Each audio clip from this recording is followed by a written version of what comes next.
క్షేత్రస్థాయిలో సరైన వ్యవస్థే లేదు. అన్నింటికి మమ్మల్ని బాధ్యుల్ని చేస్తున్నారు.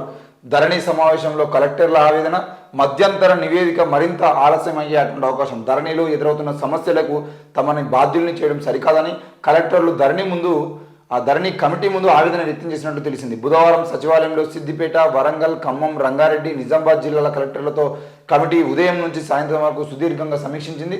ధరణికి అందుబాటులోకి వచ్చిన తర్వాత ప్రతి విషయానికి సంబంధించిన విషయంలో ఎక్కడ ఏం జరిగినా కూడా కలెక్టర్ని బాధ్యుల్ని చేస్తున్నారు. కలెక్టర్ని బాధ్యుల్ని చేసి ఆ విషయం మీద ఎంక్వైరీ చేస్తున్నాము, ఆ విషయం మీద మీరు సమాచారం ఇవ్వాలి అని చెప్పేసి చిన్న చిన్న విషయాల్లో కూడా ఎక్కడ ఏ గ్రామంలో ఏ మూలకు ఏం జరుగుతుందో కూడా దానికి సంబంధించిన విషయాన్ని కలెక్టర్లే సమాధానం చెప్పాలని చెప్పేసి కలెక్టర్ని ఇబ్బందులు పెడుతున్నారని చెప్పేసి నిన్న ధరణి కమిటీ ఏదైతే ఉందో కొత్తగా ఆ ధరణి కమిటీకి సంబంధించిన విషయంలో వాళ్ళ ముందు కలెక్టర్లు ఆవేదన వ్యక్తం చేసినట్టు తెలుస్తుంది.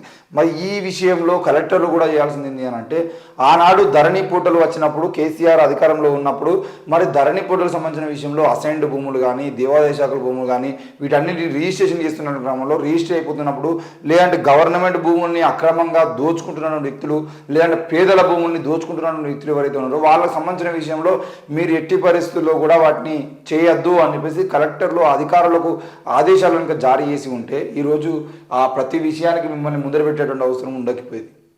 ఈరోజు నేషనల్ హైవేలకి ఏంటిది ధరణి రైతు బంధు పడుతుంది, లేదంటే ఔటర్ రింగ్ రోడ్డుకు సంబంధించిన విషయంలో ఆ భూములకు రైతు బంధు పడుతుంది, ఇటు పోతే శ్రీశైలం రోడ్డుకు మెయిన్ రోడ్డుకు డబ్బులు పడుతూ ఉంటాయి. ఇట్లా ఏ విషయంలో చూసుకున్నా అసైన్డ్ భూములు రిజిస్ట్రేషన్ చేసుకున్న వాళ్ళకి డబ్బులు పడతాయి. ఈరోజు 100 ఎకరాలు ఈ ధరణి పోర్టల్ రాకముందు 2 ఎకరాలు 3 ఎకరాల నెలకు, ధరణి పోర్టల్ వచ్చిన తర్వాత 10 ఎకరాలు 20 ఎకరాలు ఇట్లా అయినాయి. ఇంతకుముందు 30 ఏళ్ళు 40 ఏళ్ళు 50 ఏళ్ళుగా గ్రామాల్లో ఎవరైతే దున్నుకొని వ్యవసాయం చేస్తున్నారో ఆ భూములు ఈరోజు మావి అని చెప్పేసి ఆ పిత్తందారులు భూస్వాములు వచ్చి రోడ్ల మీద అంటే ఆ గ్రామాల్లో కూర్చొని ఆ భూములు మాయి అని చెప్పేసి వాళ్ళ పేరు మీద రిజిస్ట్రేషన్ చేసుకుంటే ధరణి వాళ్ళ పేరు మీద ఎట్లా అకౌంట్లో డబ్బులు పడతాయి?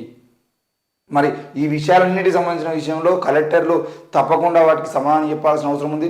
మరి కలెక్టర్లే కాదు, దాదాపుగా ఆ రెవెన్యూ డిపార్ట్మెంట్లో ఎవరెవరైతే ఉన్నారో వాళ్ళందరూ కూడా ఈరోజు ధరణి పోర్టల్ సంబంధించిన విషయంలో జరిగిన ప్రతి అన్యాయానికి బాధ్యత వహించాల్సి ఉంటుంది.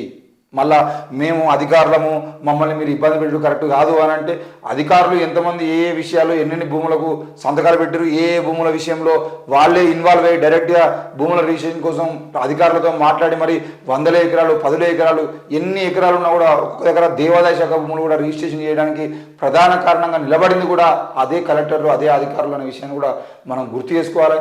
మరి ఈరోజు మళ్ళా అవన్నీ మీ మెడకు చుట్టుకుంటానే కాబట్టి మమ్మల్ని ఇబ్బంది పెట్టద్దు అని చెప్పేసి మాట్లాడితే మరి ఇన్ని రోజుల పాటు 3 ఏళ్ల నుండి 4 ఏళ్ల నుండి ఆఫీసుల చుట్టూ తిరిగి కాళ్ళు అరుగుపోయేలా ఆత్మహత్యలు చేసుకుంటున్న వాళ్ళందరికీ రైతులకు సంబంధించిన విషయంలో మీరేం సమాధానం చెప్తారు? ఈరోజు మిమ్మల్ని ప్రశ్నిస్తేనే మీకు ఇబ్బంది అవుతుంది కదా.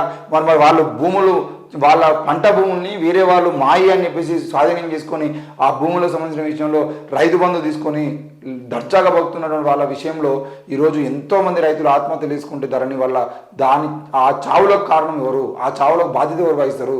మరి ఆ విషయాన్ని కూడా మీరు చెప్పండి.